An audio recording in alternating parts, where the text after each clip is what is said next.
Hey, bonjour tout le monde, bienvenue sur ma chaîne. Aujourd'hui, on se fait un petit question-réponse.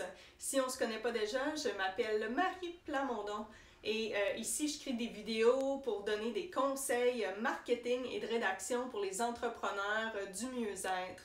Donc, si tu as une business de mieux-être, je t'encourage à cliquer sur le bouton subscribe pour t'inscrire à ma chaîne et aussi sur la cloche pour pouvoir être avisé quand une nouvelle vidéo est disponible et de nouveaux conseils par le fait même. Donc, c'est assez pour l'intro, on commence.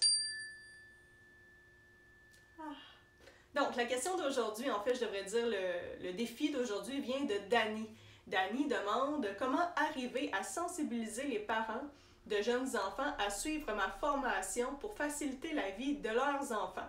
Je pense ici, tu veux dire par sensibiliser, tu veux plutôt dire convaincre, persuader.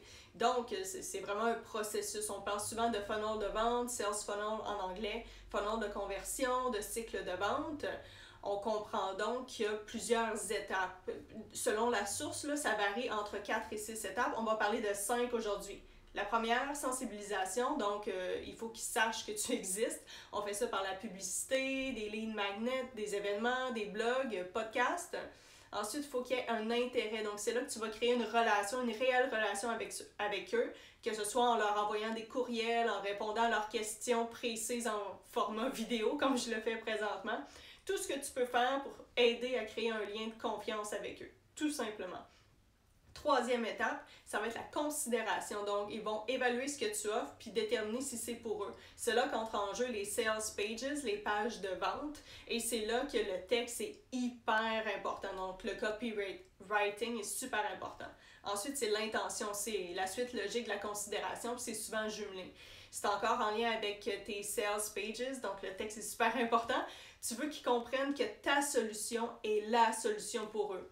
Tu peux aussi leur offrir des essais gratuits pour les convaincre. Par exemple, j'ai l'intention de partir un programme de coaching en groupe pour les entrepreneurs en mieux-être, puis pour leur prouver à ces entrepreneurs-là que le programme va les aider grandement. Je pense offrir un essai gratuit de 2 semaines ou 1 mois. Ça va leur permettre d'essayer le produit sans risque. Tout simplement. Puis la dernière étape, c'est l'achat. C'est simple, c'est là qu'ils achètent, mais ça ne s'arrête pas là, par exemple. Maintenant, c'est le processus de rétention qui commence. Donc, c'est jamais fini. Mais ça, c'est pour une autre vidéo de toute façon. Que ce soit pour vendre quelque chose de gratuit ou payant, c'est toujours le même processus qui entre en jeu. Le but ultime de tout ça, c'est que les gens aient confiance en toi, en tes produits, en tes services. Parce qu'il faut le dire au début, les gens ne connaissent pas.